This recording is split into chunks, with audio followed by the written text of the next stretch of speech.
Hello BYU Cougar fans. It's the editor again from BlueCougarFootball.com, and I'm here to talk today about something that's been on my mind recently. If you were on the site as of today, Wednesday, August 15th, you would have seen that I took a look back at 50 years ago when Eldon Fortie became the first BYU player to get votes for the Heisman Trophy. And as I put that together, I started wondering, will BYU ever have another Heisman Trophy winner?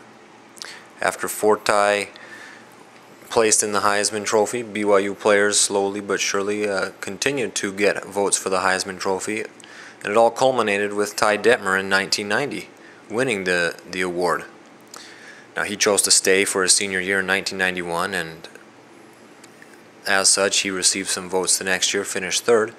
But ever since then, and that's over 20 years now, no BYU player has placed or gotten votes for the Heisman Trophy. And I find that extremely odd.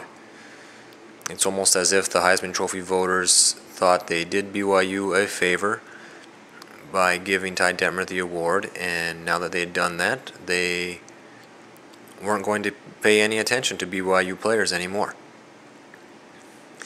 And it's not like BYU hasn't had any really good players since that time that have at least deserved some votes. I'm not going to go all the way and say BYU should have had a second Heisman Trophy winner, but there's at least 3 players that I thought should have received some votes. So I'm starting to wonder what can be done so BYU can have another Heisman Trophy winner. Real quickly, let's look at these 3 players. 1996, Steve Sarkisian, quarterback, started the year with one of the best games of any quarterback ever, I believe. He destroyed the Texas A&M Wrecking Crew defense, completed 75% of his passes, passed for 536 yards, 6 touchdowns, pass efficiency rating that day, 217.7. This was in the Pigskin Classic, so it was the only game played that day.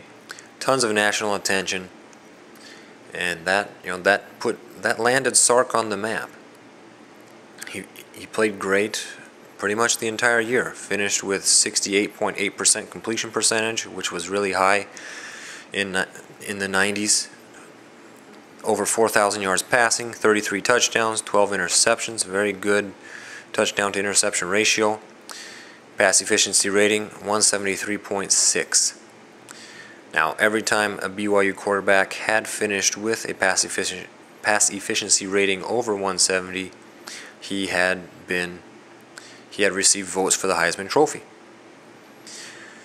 The only game BYU lost, BYU finished the year 13-1, ranked number 5 in the polls when the ballots for the Heisman Trophy came in. The only loss was early in the year at Washington to a good Washington team. Washington finished 9-3 after the bowls and was ranked around the top 15. In that game, Sarkisian was 23 of 35, 279 yards, and 2 touchdowns. So, I mean, Heisman Trophy winners don't have to play for an undefeated team. They don't have to have perfect games every game. So why was Sark completely shut out of Heisman Trophy voting? Especially when looking at who else received votes. 2 other players from the WAC received votes. Marcus Harris, wide receiver for Wyoming, got 53. He got 53 points, and Bo Morgan, option quarterback from Air Force Academy, had 26. Steve Sarkisian and BYU beat Wyoming and Marcus Harris in the WAC championship game just before Heisman voting concluded. So it makes you scratch your head and wonder, why wasn't Sarkisian getting Heisman Trophy votes? Again, he didn't have to get enough to win, but I mean, there should have been some people from the West giving him some second and third place votes, maybe. After Sarkisian, 5 years later came along Luke Staley, 2001. Most of you are probably very familiar with what Luke Staley did that season. 1,582 yards rushing. Led the nation in scoring, averaging 15.45 points per game. That's more than 2 touchdowns. Averaged 8.1 yards per carry, again, best in the nation. And I believe for the rest of that decade, only 2 other players averaged that over 8 yards per carry, one of them being Heisman Trophy winner Reggie Bush. Luke Staley scored 28 touchdowns. 28 touchdowns. I don't have any stats of how many different players scored 28 touchdowns in the decade, but I'm pretty sure it wasn't very many. That is a lot of touchdowns. In fact, in 2 different games, he scored 5 touchdowns apiece. Staley, he showed he could do it. He could do it against anybody. He went into SEC country in December with a target on his back, and he still averaged 5.3 yards a carry, rushed for 149 yards.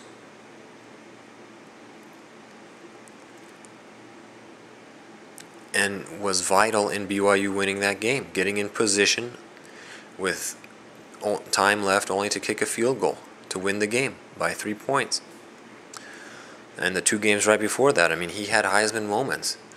He didn't just have gaudy stats, he had Heisman moments. 2 touchdowns in the final 6 minutes or so of the game against Utah to bring BYU back from an 11-point deficit. The game before the Utah game, he scored the winning touchdown with just roughly 2 minutes to play. BYU was undefeated and ranked in the top 10 when Staley went down with injury. And to cap it all off, he won the Doak Walker Award, best running back in the country. Typically, it's only a running back or quarterback that wins the Heisman Trophy. So the Doak Walker Award winner is usually right in the thick of the Heisman Trophy race. In fact, in 1998 and 1999, just 2 and 3 years before Staley had this magnificent season, the Doak Walker Award winner was the Heisman Trophy winner. So what gives? Why didn't some people put Staley on their ballot? It wasn't, there was no overwhelming player who won the award. There wasn't this overwhelming majority that one player was just the best. Eric Crouch, quarterback at Nebraska, won. Barely. He barely beat out Rex Grossman from Florida. And additionally, David Carr, quarterback Fresno State, he came in 5th. And as I said, typically it's just a quarterback and a running back.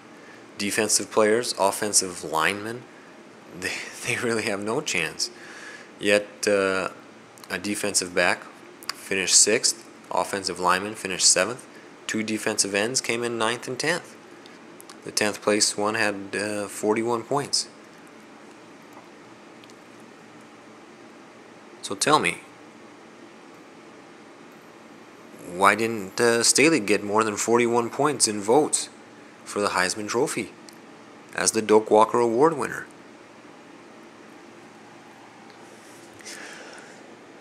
Okay, moving on from Staley, the last player. This might get a little controversial, but I'm going to cover him anyways. Max Hall, 2008. What happened in 2008? 3rd game of the season, Max Hall throws 7 touchdown passes against UCLA. Puts the biggest beatdown on the Bruins in over 80 years. He starts showing up on all the Heisman radars, Heisman watch lists. And as BYU continues to beat its opponents and continues to have an undefeated record and moves up in the rankings into the top 10, Max Hall continues to be mentioned in Heisman conversations. BYU had the longest win streak in the nation going. Then they ran into a buzzsaw at TCU. Now Max Hall's stats that day, again, just like Sarkisian in the loss to Washington, they weren't completely terrible. He still completed 52% of his passes. And when you look at what the eventual 2008 Heisman Trophy winner Sam Bradford did against TCU, he only completed 56% of his passes. Max Hall had 274 yards passing in that game, so he was moving the ball, but didn't get enough points for BYU to win. He did have 2 interceptions. But again, as I've stated, you don't have to have perfect games every game to be in the Heisman talk. Ty Detmer, the year that he won the Heisman Trophy, he threw 5 interceptions in a pretty ugly loss up at Oregon. Robbie Bosco, BYU quarterback, 1985, finished 3rd place in the Heisman Trophy.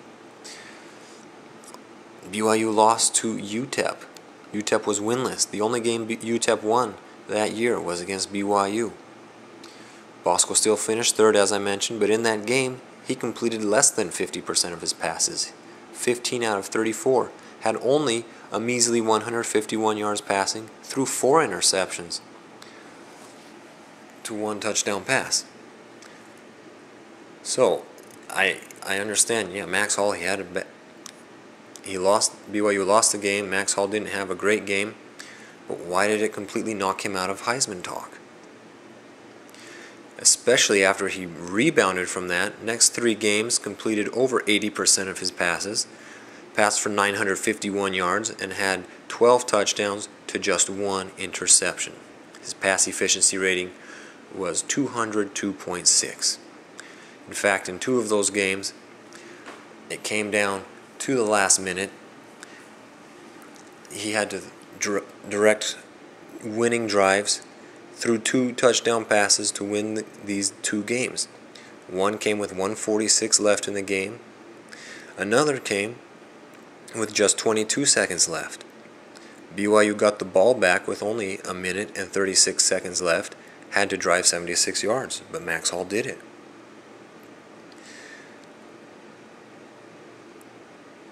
And so again, Max Hall later that year, he had a bad showing against Utah, but again, TCU and Utah, TCU had the best defense in the nation.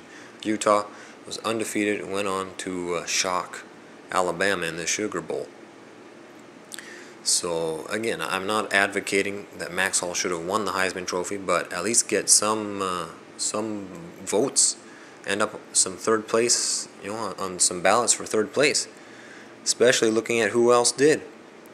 Nate Davis, quarterback, Ball State. Ray Maualuga, linebacker, USC. They finished 8th and 9th in Heisman Trophy voting with a measly 10 points and 9 points. So Max Hall, who was in the Heisman discussion early in the year, played great pretty much all year. 69% completions, 35 touchdowns, nearly 4,000 yards passing. He didn't get a sniff. So, I don't know what happened exactly, but it really looks like Heisman Trophy voters don't think BYU needs a 2nd Heisman. BYU players aren't worthy of the Heisman Trophy. So will BYU ever win a 2nd Heisman Trophy? I don't know. I can't say forever, but right now it's going to take some sort of movement to start getting BYU players to place again, just like Eldon Fortie did in 1962. So that maybe eventually 28 years after that, like Ty Detmer did in 1990, BYU can have another Heisman Trophy winner. At least that's how I see the situation. I don't know how you see it, but I'd appreciate your comments in the comment section, any thoughts and ideas you have on it. Thanks. Go Cougars.